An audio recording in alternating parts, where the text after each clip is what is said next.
رات کی تاریکی کو دکانوں کے شیشوں کی دیواروں سے جھلکتی روشنیاں روشن کیے ہوئے تھیں۔ زرد روشنیوں کا عکس سامنے لمبی سیدھی سڑک پہ بھی پڑ رہا تھا، جس کے ایک طرف پارکنگ کی گاڑیوں کی قطار تھی، دوسری طرف ایک چھوٹا سا چبوترا بنا ہوا تھا۔ چبوترے پہ دن میں بک فیئر کے اسٹال لگا کرتے تھے، آج کل وہ بند تھے۔ یہ جنازوں پر تھی، اور وہ اس وقت زرد روشنیوں کے عکس سے چمکتی سڑک پہ چل رہی تھی۔ سیاہ جیکٹ کی جیبوں میں ہاتھ ڈالے، شانوں پہ پھسلتے لمبے بال لیے، وہ سر جھکائے خود فراموشی کے عالم میں قدم اٹھا رہی تھی۔ ابا اور اماں کی کہی گئی باتیں دل و دماغ میں گونج رہی تھیں۔ جہاں سکندر کون تھا؟ اس کا منکو، کزن، شوہر، وہ شخص جس کے خواب اس نے ساری عمر دیکھے تھے۔ اتنی آسانی سے وہ کیسے اس سے دستبردار ہو جائے؟ کیا ابا اماں نہیں جانتے کہ خواب اگر اپنے ہاتھوں سے توڑے جائیں نا تو انگلیاں بھی زخمی ہو جاتی ہیں؟ پھر کیسے وہ خود کو زخم دے؟ اگر وہ جہاں یا سبیم پپو کے لیے کوئی انچاہا رشتہ تھی تو بھی ان کو صفائی کا ایک موقع دینا تو چاہیے تھا نا۔ وہ ان کو صفائی کا موقع دیے بغیر کیسے خود کو ان سے الگ کر سکتے تھے؟ یہ مکھن نہیں تھا جسے بال نکالنا تھا، یہ تو کانٹوں سے الجھا ہوا دامن تھا۔ اگر کھینچ کر الگ کیا گیا تو دامن پھٹ جائے گا، اور اگر کانٹے نکالنے کی کوشش کی تو انگلیاں زخمی ہو جائیں گی۔ مگر کیا پتا ان کانٹوں کے پودوں پہ گلاب بھی کھلتے ہوں، سرخ گلاب، سبز پتے، رنگوں، خوشیوں اور خوابوں کے۔ وہ سیٹی کی تیز آواز تھی جس نے اسے خیالوں کے ہجوم سے نکالا تھا۔ اس نے چونک کر سر اٹھا کر دیکھا، 2-3 لڑکے تھے، جینز اور جیکٹس میں ملبوس۔ وہ مختلف سمتوں سے اس کی طرف آ رہے تھے، یوں کہ ہر طرف سے گھیرا، نرغہ، تنگ دائرہ۔ جگہ قدرے سنسان تھی، خالی چبوترا تاریکی میں ڈوبا ہوا تھا، جگمگاتی روشن دکانیں ذرا دور تھیں۔ اس کا دل دہک سا گیا۔ وہ تیزی سے پلٹی، مگر ادھر سے بھی ان کا ہی کوئی چوتھا آ رہا تھا۔ وہ مبہم آوازیں نکالتے، معنی خیز اشارے کرتے اس کے گرد گھیرا تنگ کر رہے تھے۔ دبی آواز کا شور اس کو گھیرنے لگا تھا۔ وہ قریب آتے 2 لڑکوں کے درمیان سے تیزی سے سر جھکائے گزرنے لگی، مگر دائیں والے لڑکے نے سبک رفتاری سے اس کی کلائی کو تھام کر اسے اپنی جانب کھینچا۔ ابھی اس کے لبوں سے چیخ نکلی ہی نہیں تھی کہ آگے والا بڑھنے والا خود بوکھلا کر پیچھے ہٹا۔ ٹن کی زوردار آواز کے ساتھ کسی نے اس لڑکے کے سر کے پچھلے حصے پہ کچھ مارا تھا۔ برنجوگے، باجی کو تنگ کرتے ہو؟ چھوڑوں گی نہیں میں۔ وہ اونچی لمبی ہٹی کٹی سی ڈولی ہاتھ میں فرائنگ پین گھما گھما کر ان کو مار رہی تھی۔ حیا ہکا بکا 2 قدم پیچھے ہٹی۔ جس کو لگا تھا کہ وہ سر پکڑے بلبلاتا ہوا پیچھے بھاگا، باقی بھی 2 دوڑے۔ ایک نے ذرا پھرتی دکھا کر ڈولی کو لات مارنی چاہی۔ ڈولی نے اسی فرائنگ پین کو گھما کر ایک ایسی ضرب لگائی کہ اس لڑکے کا گھٹنا چیخ اٹھا، شاید ٹوٹ گیا تھا۔ کم از کم اس کی چیخ سے تو حیا کو یہی لگا تھا، اور وہ لنگڑاتا ہوا بھاگ اٹھا۔ آئے بڑے سالے، ڈولی سے پنگا لیتے ہیں۔ اب وہ فاتحانہ طور پر ہاتھ جھاڑتے ہوئے حیا کی طرف مڑا۔ سفید آٹے سے گویا اٹا ہوا چہرہ، آنکھوں کے گرد لمبی کالی لکیریں کھینچ کر لائنر لگایا، اور آنکھوں میں نیلے سبز سے لینز، گالوں پہ سرخ پاؤڈر، بھڑکیلا آئی شیڈو اور سرخ چونچ کی طرح کی لپسٹک، بھورے گولڈن بالوں کی لٹیں سر پہ لیے دوپٹے سے نکل رہی تھیں۔ یقیناً وگ تھی، جیسے کہ عموماً ہوتی ہے۔ پہلی دفعہ جب اس نے ڈولی کو دیکھا تھا تو اسے کراہیت آئی تھی، دوسری دفعہ خوف، اور اس روز ٹریفک جیم پر اسے غصہ آیا تھا، اور آج کچھ بھی نہیں۔ وہ خاموشی سے تیز تیز سانسیں لیتی اس کو دیکھ رہی تھی۔ چھوڑو جی باجی، ان لوگوں کا، ان کا تو کام ہی ہے۔ میں بڑی دیر سے تاڑ رہی تھی ان کو، پر مجھے کیا پتا تھا کہ اپنی باجی جی کو ہی تنگ کریں گے۔ آئے بڑے۔ وہ پوری بات سنے بغیر ہی پلٹ گئے، سینے پہ بازو لپیٹے، سر جھکائے، تیز تیز قدموں سے چبوترے کی جانب بڑھنے لگی۔ ایک خواجہ سرا کے ساتھ رات کے اس پہر سڑک پر کھڑے ہونا قطعاً درست نہیں تھا۔ ارے باجی جی، کل تو سنو۔ وہ اس کے پیچھے لپکا۔ حیا چلتے چلتے رکی اور پلٹ کر سنجیدگی سے بولی، کیا بات ہے؟ اس کا مومی چہرہ دکانوں کی زرد روشنیوں میں دمک رہا تھا۔ ہائے ربا، باجی جی تسی کتنے سونے ہو جی۔ اسے کراہیت آئی نہ خوف، بس چپ چاپ اسے دیکھتی گئی۔ شکریہ کہہ دو جی۔ شکریہ؟ اور کچھ؟ تسی تے ناراض لگتے ہو جی۔ ڈالی تم کیوں ہر جگہ میرے پیچھے آ جاتے ہو؟ ہاں تو ٹینشن تے نہیں دیتی نا تانوں، ہمیشہ مدد ہی کیتی تہاڈی۔ تمہیں کس نے کہا ہے میری مدد کرو؟ تمہیں کس نے بھیجا ہے میرے پیچھے؟ کس نے لگایا؟ بولو، جواب دو۔ ڈالی کا منہ اد کھلا رہ گیا، لینس لگی آنکھوں میں پہلے حیرت اور پھر آنسو امڈ آئے۔ کسی نے نہیں جی، مجھے آپ اچھی لگتی ہو اس لیے خیال رکھتا ہے۔ آپ کو برا لگتا ہے تو آئندہ نظر نہیں آؤں گی۔ دفعتاً حیا کا موبائل فون بجا۔ اس نے چونک کر ہاتھ میں پکڑے ہوئے فون کو دیکھا، اس پہ پرائیویٹ نمبر کالنگ آ رہا تھا۔ وہ پیر پٹک کر چبوترے کی طرف آئی اور پاؤں لٹکا کر بیٹھ گئی۔ فون ابھی بھی بج رہا تھا۔ اس نے فون کانوں کے ساتھ لگایا اور ڈالی کو دیکھا جو چھوٹے چھوٹے قدم اٹھاتا سسکتا ہوا اس تک آ رہا تھا۔ ہیلو ہیلو مس حیا، کیسی ہیں آپ؟ وہ میجر احمد تھا اور اب اس کی آواز کے پیچھے کافی شور تھا۔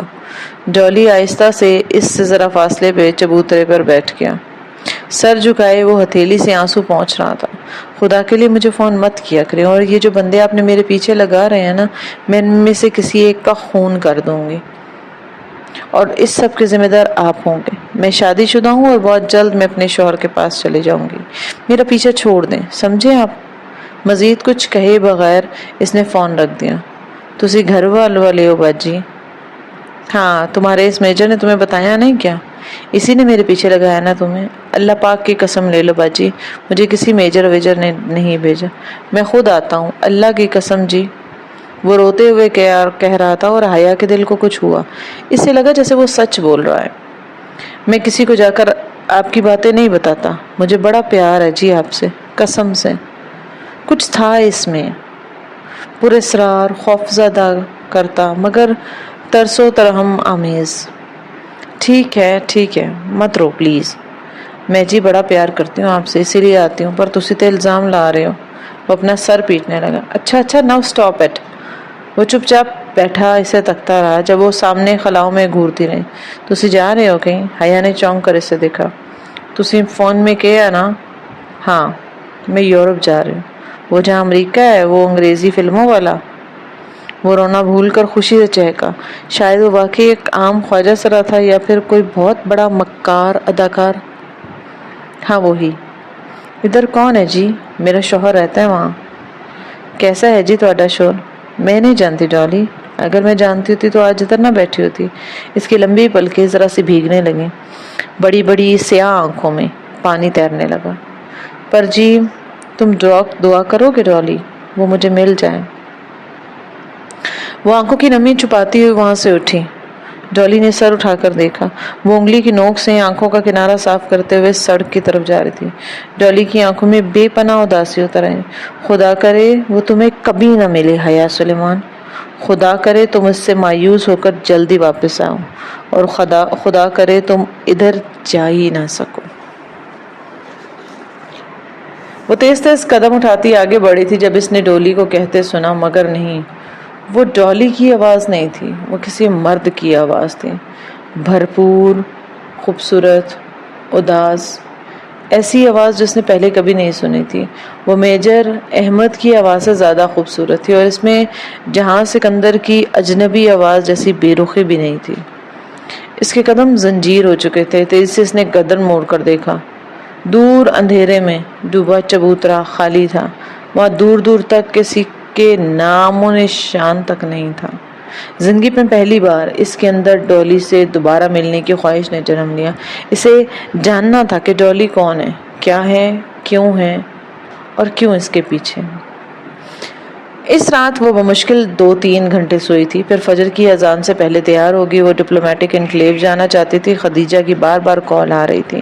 شکر ہے آپ آ گئی ہیں۔ خدیجہ سے باہر ہی مل گئی تھی۔ اس کی اینک کے پیچھے چھپی آنکھیں فکر مند لگ رہی تھیں۔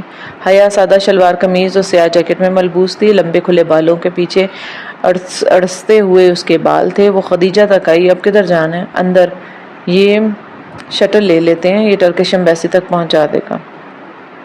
تبھی ایک عمر رسیدہ صاحب اور خاتون تیزی سے شٹل کی طرف بڑھتے ہوئے دکھائی دے۔ میری چھٹی اس کہہ رہی تھی کہ یہ انکل آنٹی بھی ٹرکش ایمبیسی جا رہے ہیں۔ حیا جلدی کریں، ہمیں 15 منٹ پہلے جانا ہوگا۔ اندر آئی ڈی کارڈ سے انٹری ہوگی۔ آپ آئی ڈی کارڈ اور پاسپورٹ لائی ہیں نا؟ اور حیا کا دماغ تب بھگ ہو گیا۔ وہ رات اتنی ڈسٹرب تھی کہ وہ یہ بھول ہی گئی کہ اس کا پاسپورٹ اس کے پاس نہیں ہے۔ پاسپورٹ تو مجھے آج ملنا ہے، وہ تو بھی بنا ہی نہیں۔ حیا، خدیجہ منہ کھولے ہکا بکا اسے دیکھ رہی تھی۔ نہیں، ایم سوری، میں اور خدیجہ ایم ریئلی سوری، میرے پاس پاسپورٹ نہیں ہے۔ اس کا سر گھومنے لگا، وہ اتنی بڑی غلطی کیسے کر سکتی ہے؟ آپ کے پاس پاسپورٹ نہیں ہے تو آپ خود کیوں آئی ہیں؟ آپ کی وجہ سے میرا اسکالرشپ بھی چلا جائے گا، اتنا احساس ہے آپ کو؟ وہ پھٹ پڑی، اور حیا جو اتنی مغرور اور خود پسند تھی، جس کی شخصیت سے لباس تک ہر شے پرفیکٹ ہوتی، جس کی مثال اس کی کلاس فیلوز دیا کرتے تھے، وہ یک دم رو پڑی۔ سوری خدیجہ، میرے کچھ پرابلمز ہیں، میری لائف بہت ڈسٹرب ہے۔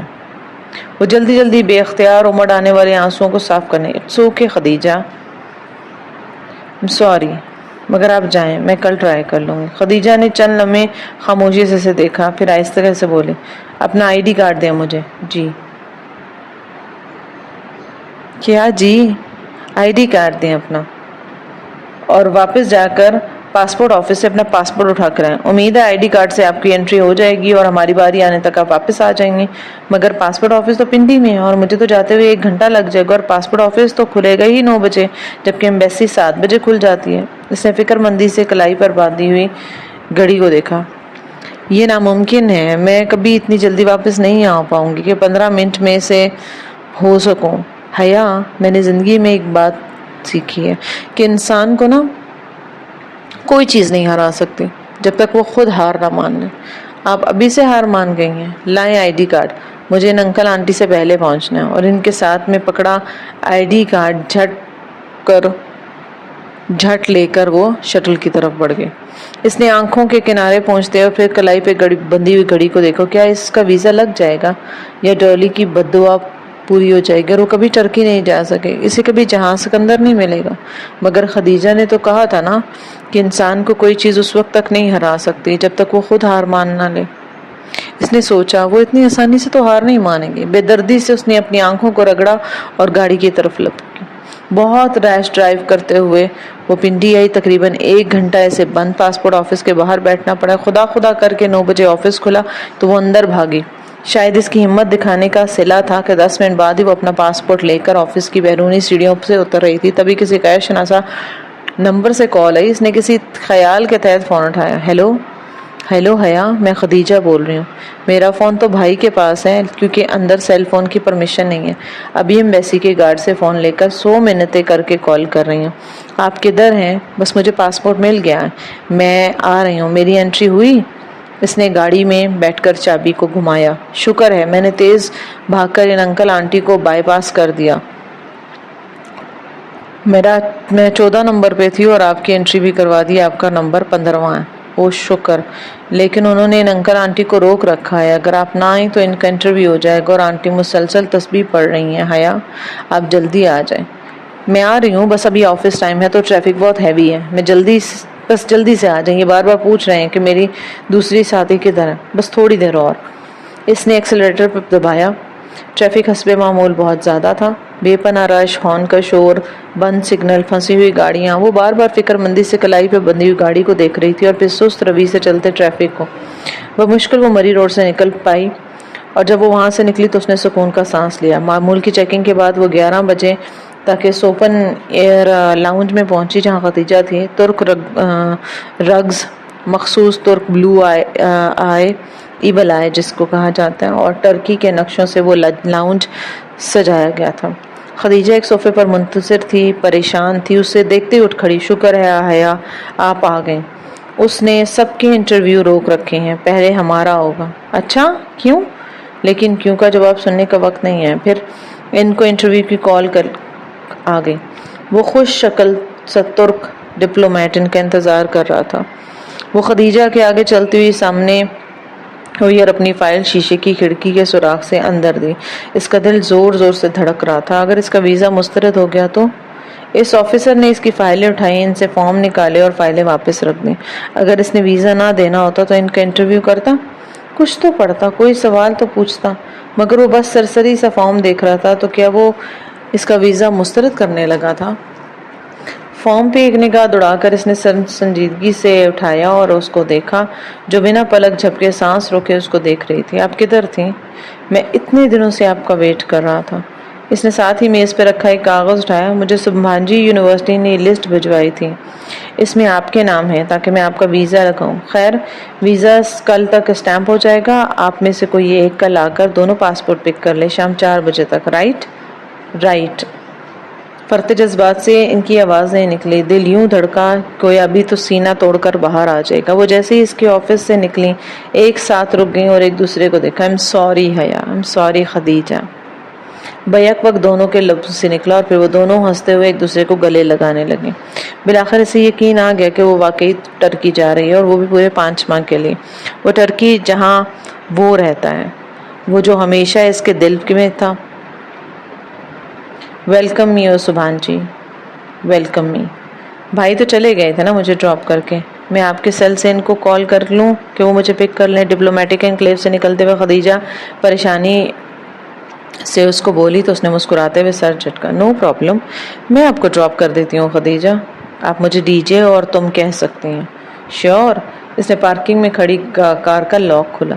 مجھے جناح اوپر جانا تھا. یوں نہ کریں کہ کچھ شاپنگ کر لیں. آپ نے تو کچھ لینا ہوگا نا خدیجہ. سویٹرز لینے ہیں, وہاں بہت سردی ہے. پھر وہیں چلتے ہیں. وہ گئی اور سیم جگہ پہ بالکل چبوترا خالی تھا. وہی چبوترا جو پچھلی رات کو اس نے دیکھا تھا, مگر دن کے وقت وہ اتنا ویران نہیں لگ رہا تھا. اور وہ آواز, وہ سر جھٹک کر آگے بڑھ گئے. او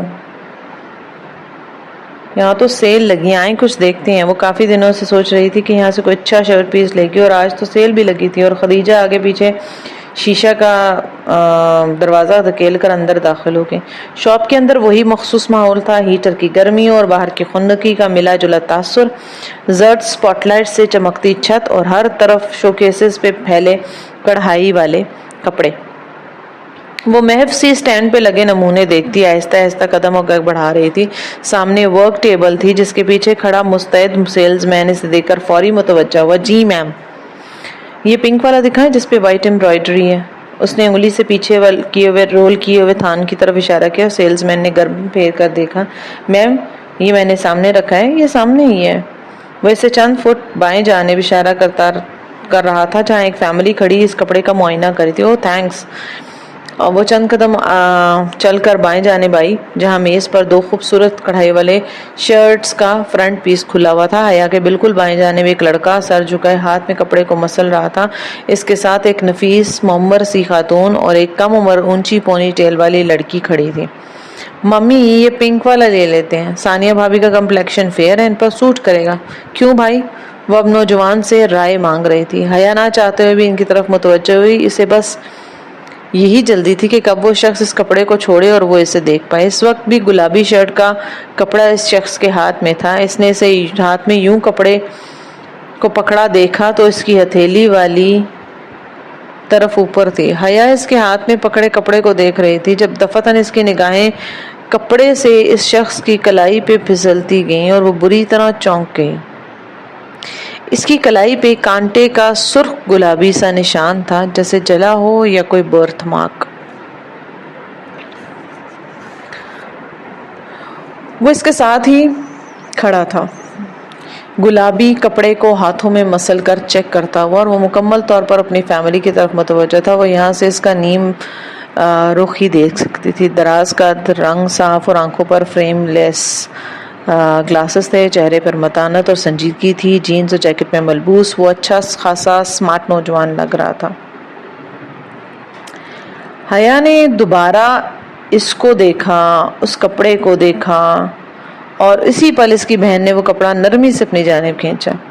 گلابی ریشم اس کی ہتھیلی سے پھسل گیا. اب اس کی انگلیاں سامنے تھیں جن کے اوپری پوروں کی قدرتی لکیر پہ بھوری سی لکیر پڑی تھی. اسے بے اختیار شیشے میں آئی وہ انگلیاں یاد آ گئیں. بہت احتیاط سے اس نے ادھر ادھر دیکھا. خدیجہ قدرے فاصلے پر کھڑی ڈمی کا لباس دیکھ رہی تھی. آس پاس اس کا کوئی جاننے والا نہیں تھا. یقیناً وہ یہاں تماشا کر سکتی تھی.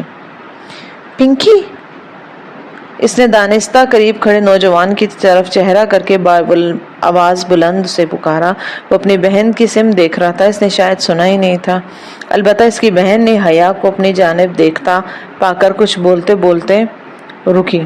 پنکی کم عمر لڑکی نے ناسمجھی سے دیکھا، اس کی والدہ بھی بیٹی کی نگاہ کے تعاقب میں اس کی طرف دیکھنے لگی۔ ان دونوں کے یوں رک جانے سے حیا کو دیکھنے کے باعث اس نوجوان نے گردن موڑی۔ حیا نے دیکھا اس کا چہرہ جھلسا ہوا تھا۔ جھلسنے کا نشان بہت گہرا نہ تھا، بس اتنا تھا کہ آدھا چہرہ صاف گندمی رنگت کا لگتا تو دوسرا حصہ سانولا لگتا۔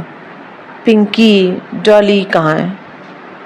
وہ سینے پہ بازو لپیٹے بڑے تیکھے انداز میں اس سے پوچھ رہی تھی اور وہ نوجوان کی آنکھوں میں آنکھیں ڈال کر بول رہی تھی۔ تو تب وہ نوجوان تھوڑا سا الجھ گیا۔ سوری،